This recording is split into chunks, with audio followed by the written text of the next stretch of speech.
Thank you everyone for joining us. I'm Chris Kiefer, And I'm Erica Shaver. and together we co-lead the Division of Education at West Virginia University. We're going to spend some time talking about an educational focused professional performance evaluation today. So imagine that you're a medical educator in your department and you're doing your semi-annual review of faculty teaching evaluations to submit to your chair, and you come across the following. You look at faculty X's evaluations and you see that residents have been frustrated working with her. She sometimes comes off as a little overbearing, doesn't want to seem to let the residents learn and be involved. People have seen her talking over the residents and actually taking tools, whether it be procedural tools or ultrasound probes, out of the resident's hand. And the residents would just like to see Dr. X give them a little bit more autonomy. She occasionally is overbearing during resident to resident handoff. She frequently is found micromanaging patients. They think she could be a more effective teacher if she gave some autonomy to the residents. And she doesn't communicate changes in orders or plans very well with the residents. She also is well meaning, but not an effective teacher. They think she would be better suited for a community setting with lower patient volumes, not as much academic pressure, where she can truly focus on independent patient care and not have to supervise other residents and learners. She often offers to help the residents by doing things for them and in turn takes away all of their teaching opportunities. And if that didn't give you enough heartburn, we were working this fall and then saw Faculty Y's evals. So Faculty Y was somebody who transitioned from community practice about 10 years, had never been in an academic setting before, and then transitioned to working with our program. Her first big evaluation was that residents like the autonomy, but oftentimes they fear that her differentials aren't broad enough, that she's not working people up appropriately, and maybe lacks the medical knowledge to be an academic physician. We went deeper into the evals and then found that she's often interrupting the residents, not sure how to take a presentation, sort of jumps to what she thinks the chief complaint is based on the labs rather than actually talking with the resident, and doesn't really teach on shift at all. And so we found ourselves kind of sitting there and wondering, well, what do we do? Do we just kind of sweep this under the rug and pretend it's not happening, or You choose to have the inevitable difficult conversation where you have to sit there across the desk with a faculty member and deliver your concerns that there are likely some real opportunities for improvement in faculty access performance, specifically when it comes to their educational efforts? How do you go about providing this constructive criticism to the faculty while still being an integral part of the remediation team and the plan to focus on faculty improvement? What other options do you have? And we're going to suggest to you today that a potential option that you can use for an evaluation and remediation planning tool for your faculty is the E-FPPE, or what we call the Educational Focused Professional Performance Evaluation. And that's what we're going to spend some time talking about. so in the very short 20 minutes we have with you guys today, we hope by the end of this you'll be able to talk about how to give the importance of giving formative feedback in junior faculty and their development of educators as educators.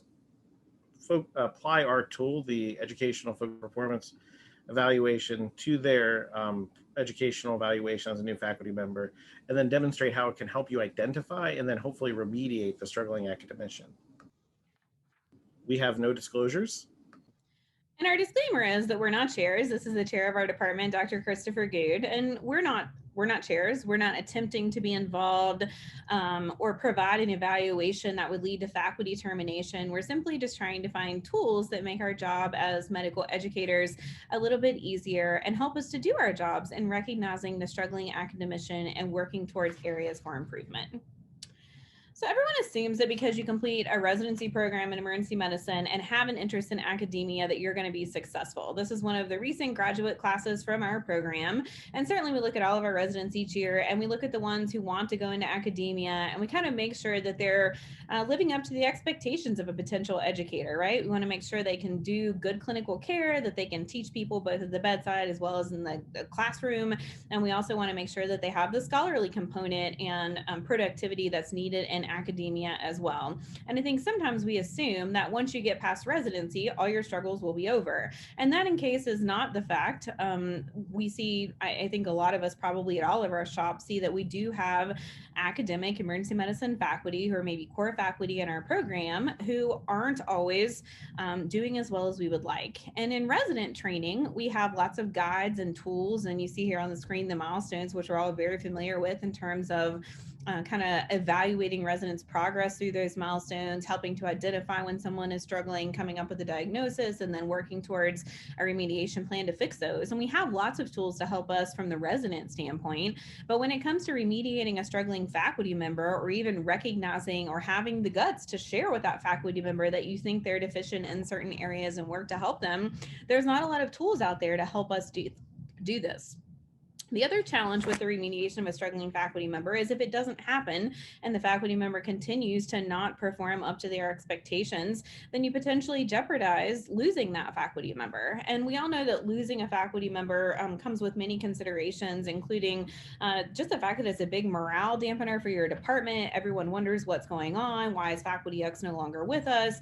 It affects the logistics of shift coverage for attendings. And I think even more importantly, it just sort of hurts the morale of the program. And not to mention the fact that the recruitment of a new faculty member per the Studer Group recent averages can cost up to $160,000 on average. So it's not something that we want to have to do because of a struggling and ultimately failing faculty member. So now that we've reinforced why we should give valiant efforts towards remediating the struggling educator, we did turn to the literature and found very scant literature on how so to do this. The first article that we found was actually published by Cher et al. In JGEME in 2019. It's called Remediation of the Struggling Clinical Educator, as you see there on the screen. And this article actually suggests that early diagnosis of the specific educational challenges, as well as the development of a remediation plan and a team to help do so, with accountability and plans for reevaluation, are certainly key to the remediation of such struggling academicians. I think this lays out a nice roadmap for the steps that you can go through, including diagnosing and then developing a plan that is very specific to the areas that the educator is struggling with, whether this be professionalism or clinical knowledge themselves, or just the ability to be an effective educator, as well as developing a time frame for which you would like this completed, and then planning for the process of feedback and evaluation to kind of set the mark and see where we're going. And so that article presented us with that roadmap, which we found very helpful, although it was a little cumbersome and overwhelming perhaps. And then we found this article, which strongly suggests that if you remediate someone, including faculty physicians, that largely they will be successful. The only time that you're really not likely to be successful with a remediation plan is when you have someone who has blatant unprofessionalism issues. And we all know when we work with both residents and faculty members that sometimes the professionalism issues are the unfixable issues, or the ones that no matter how hard we try, there's just something about that we're not going to be able to correct. So aside from unprofessional issues, this article suggests that when they put these folks on remediation plans, and included students, residents, fellows, as well as attending physicians they looked at over a 6-year period at the University of Colorado, that you were likely to be successful in these remediation plans. So it is worth our time to try.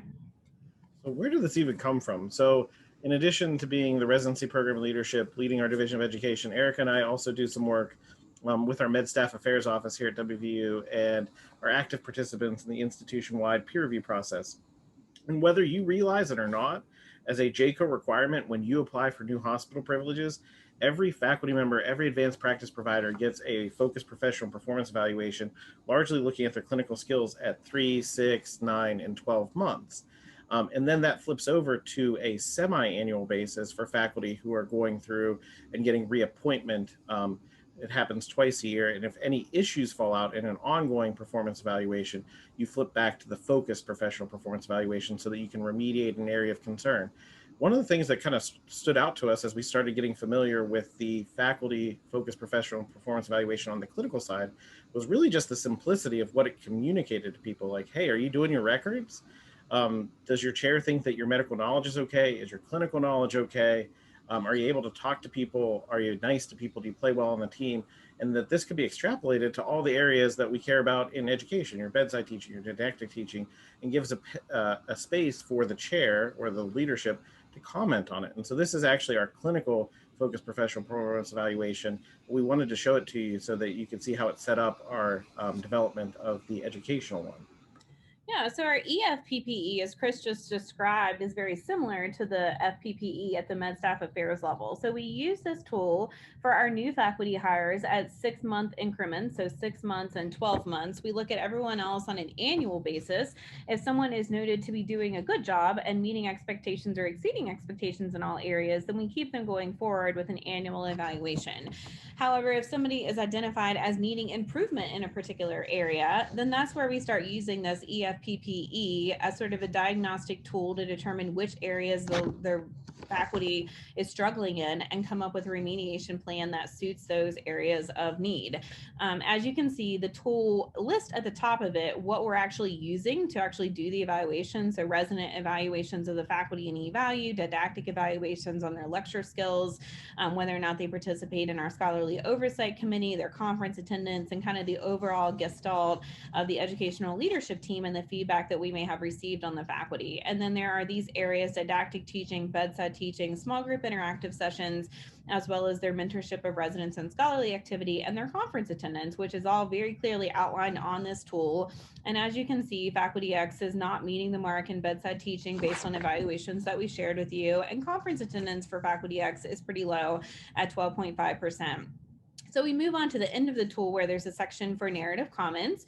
While we always try to highlight strengths of the faculty member and things that they are doing well, the opportunities for growth section is the one that we expand the most upon. And so we've kind of listed here in very detailed narrative form the fact that there are concerns in the evaluations, that Faculty X is overbearing, that she micromanages her residents, that she takes the probe out of their hand when trying to do an ultrasound. She's very detailed and conscientious, but that sort of has been taken across the line to almost being too overbearing. And we highlight the fact that her conference attendance is 12.5%, the minimum is 20%. And then we also move on to kind of acknowledge that the plan moving forward is going to be for Dr. X to kind of understand and reflect upon these concerns. And then we put together a plan during which she would meet with her division chief, which happened to be the division chief of ultrasound, as well as the educational leadership team, Chris and I, so that we could come up with a plan for exactly when we were going to meet, how often, what topics we were going to talk about, and then look forward to see how she was doing with the next set of evaluations that happened about 6 months from there. Yeah, so we wanted to share with you guys the faculty evaluations for Faculty X and Faculty Y post-intervention so that you can see how our tool is working. So you can see that Faculty X's evals post E-FPPE are not perfect, but they're definitely more improved from the beginning ones. So getting better at letting residents do their own ultrasounds. She remains incredibly kind and helpful. She's a knowledgeable physician and a great teacher. Always teaches me about how to do better ultrasounds. Is an excellent role model for those of us who have a more reserved personality but are still capable of being excellent physicians. And she works hard and looks like she's trying very hard to become a better educator and teacher. Good clinician overall. Faculty Y, and this was the person that had come from a community setting and was being sort of accused, for lack of a better term, of not being present, interrupting the residents, not teaching on shift, and letting them kind of just run off on their own, showed dramatic improvement. So every evaluation that we have here on the screen shows improvement in her teaching skills as teaching, attending. She's easy to be around, helps in whatever way she can. She's really growing into this role. She's supportive, she's encouraging, feel like her clinical knowledge is excellent, a total 180 from where we were 6 months before. So where does the road look like ahead if you're interested in utilizing our tool, the E-FPPE, to identify, diagnose, and remediate a potential struggling academic faculty at your institution? So we've tried to lay out a summary slide here that can kind of walk you through the steps of how you may want to utilize this potential tool in evaluating your faculty and working towards the diagnosis and remediation of faculty who may be struggling. And it's really pretty simple. So you use the faculty evaluations or the resident evaluations of the faculty or any other sources of information that you routinely get to review and provide feedback to the faculty to help identify and diagnose a struggling academician. And I think this is kind of the crux of that share article that we shared with you earlier, working toward the actual identification of the problem and kind of figuring out what areas you want to target. And then you're obviously not going to do this independent of your chair, who's definitely been a key stakeholder when our team meets and helps come up with remediation plans for our faculty. And actually our chair is the one that helps deliver this tool to the faculty member who's struggling. And then we usually have a meeting to discuss that amongst Chris, I, the chair, and the faculty member. So you can use all of those points of feedback to fill out your E-FPPE and share it with your faculty member. Come up with a remediation plan that truly targets the areas that have opportunities for improvement. And then you want to help your faculty member with an accountability for the plan that's been set before them, having meeting dates and times to kind of keep them on track, giving them assignments, letting them participate in the topic that they want to talk about the next time you meet, whatever seems to work best for that particularly faculty member and their individual strengths and areas for improvement. It's certainly a very individualized plan, so whatever works there is fine. And then you also want to follow up on the progress of the plan by looking at the evaluations that you do the next time. And for us, faculty evaluations are done on about a 6-month basis by the residents, and so we reviewed the evaluations previous to and about 6 months later to kind of gauge the improvement that the faculty member had made. So probably people sitting out there like, this feels like a lot of extra work, a lot of extra steps, and is it easy? We hoped that we were able to create a tool that was relatively simplistic to use, that helped the faculty sort of grow from almost an entirely formative perspective. And I think in the end, hopefully, given the growth that we saw just over a 6-month period, it was totally worth it. And I had to throw in A League of Their Own quote because I love that movie. But I think this oftentimes about academic medicine and medical education. The hard is what makes it great, right? If our jobs were easy, everyone else would want to do it because it is pretty awesome, but the hard sometimes makes it great. With that, we will be happy to take questions, and I do see one in the chat, and we'll be happy to answer as well. I think Dr. Ogle brings up a good point. And I do want to just clarify one thing before we answer the question. Were you talking about the qualitative versus the quantitative comments, or just the fact that about bias in qualitative commentary? I wasn't the person to ask the question, but I actually had a similar question. Okay, Reading the qualitative comments about being flustered on shift is a pretty specific gendered term. You know, like male attendings are, you know, chaotic or disorganized, and women are flustered. And so it's just something to, I'm sure you have a way that you're addressing that. And so I'm curious about how you manage that. So I think this one was a little bit, and I'll let Erica answer as well. I think this one is a little bit unique in that I certainly recognize that it can be a gender powerful term.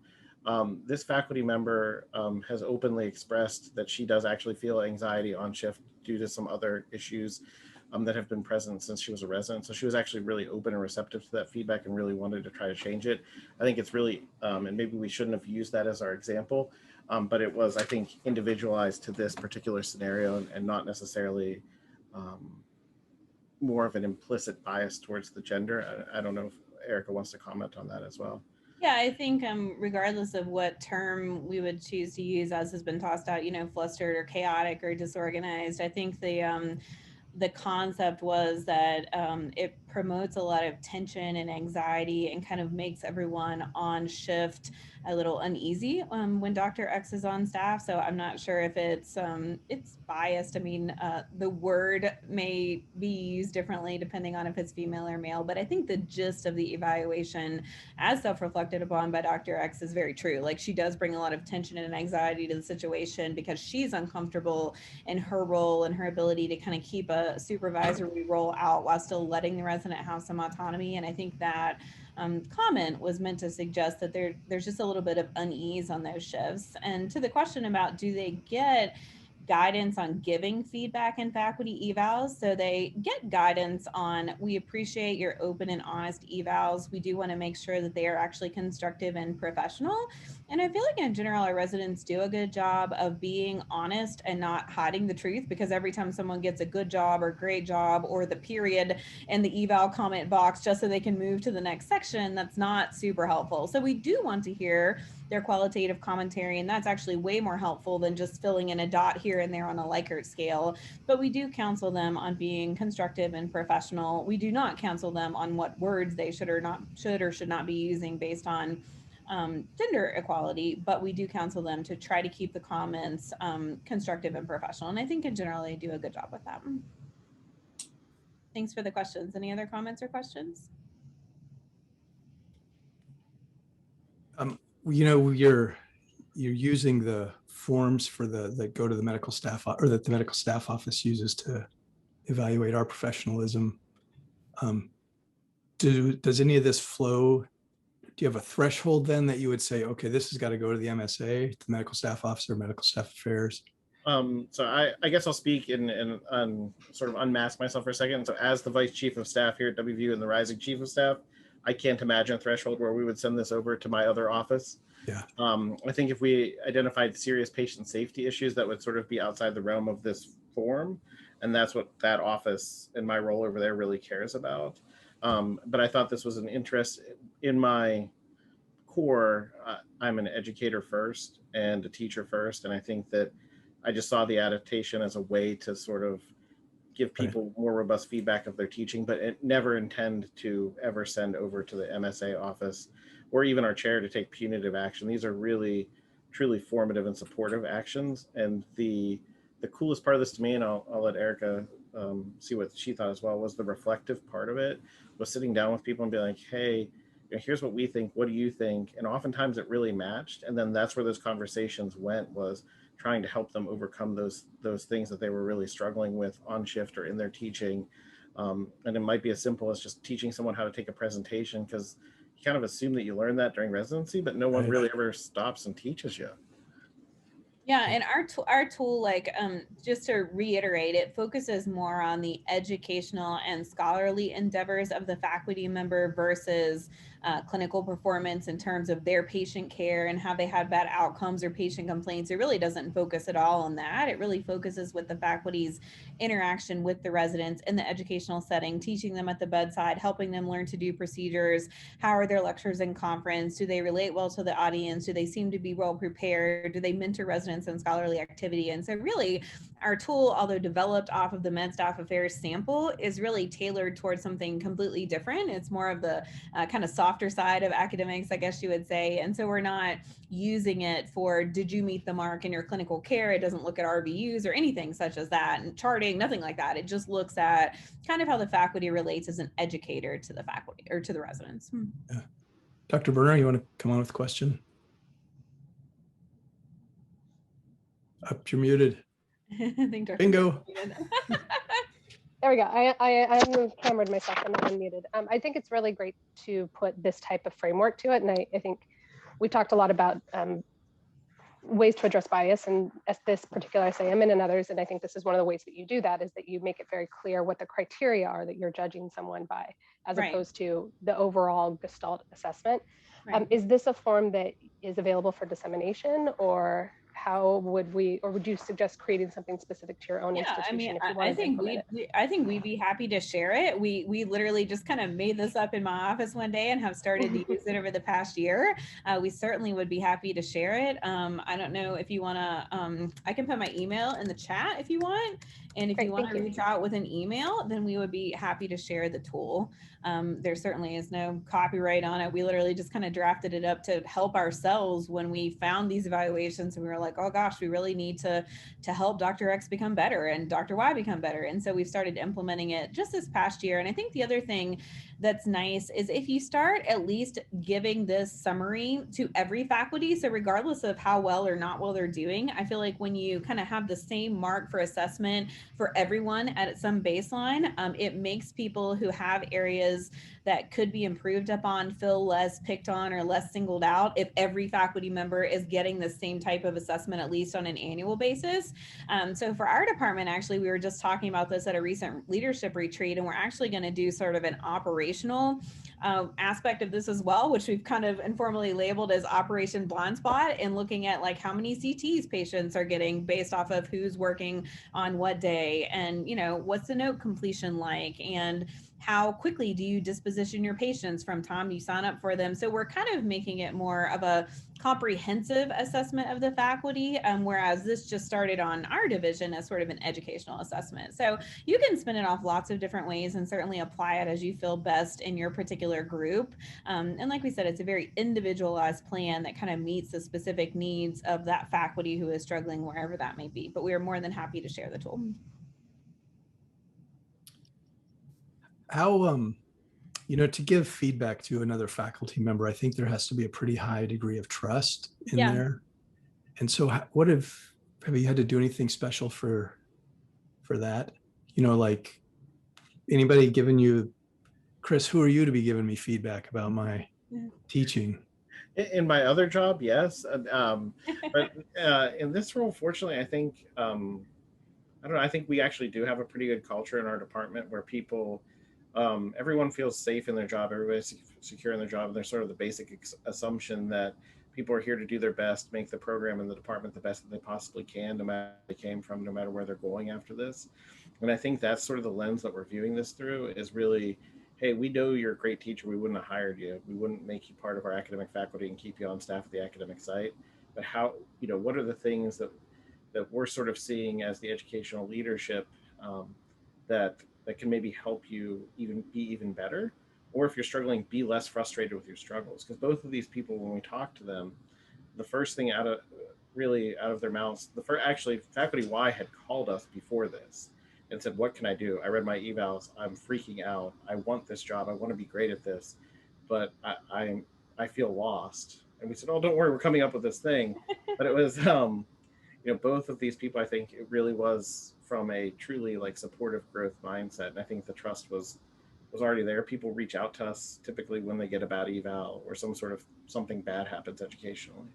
I think we also have a culture of confidentiality too. So much like when we have to put a resident on a remediation plan, the first kind of part of the conversation is we're not going out and telling a bunch of other residents or a bunch of other faculty about this. Like, this is truly between, in the faculty's case, it's between, the chair, Chris, and I, and the faculty who was working to get better. And likewise with residents on a plan, it's between Chris and I and our program manager and the resident. And we always say, like, unless you want someone else to know that you're struggling, or unless you want to reach out to someone else to tell them, hey, I'm struggling in this area, can we have a meeting to talk about how I can be better at procedural supervision, or whatever the matter is, unless the faculty or resident wants to tell that to someone else, we work very, very hard to not break that circle of confidentiality, because I think it only hurts the faculty more, obviously. If you go back to the residents and say, hey, we read all your evals, we know faculty X is struggling, and we've talked to her, and we're coming up with a plan to help her, and it's all taken care of, right? So while I think they realize that if they put those evaluations down, they are read and taken seriously, we don't fill them in on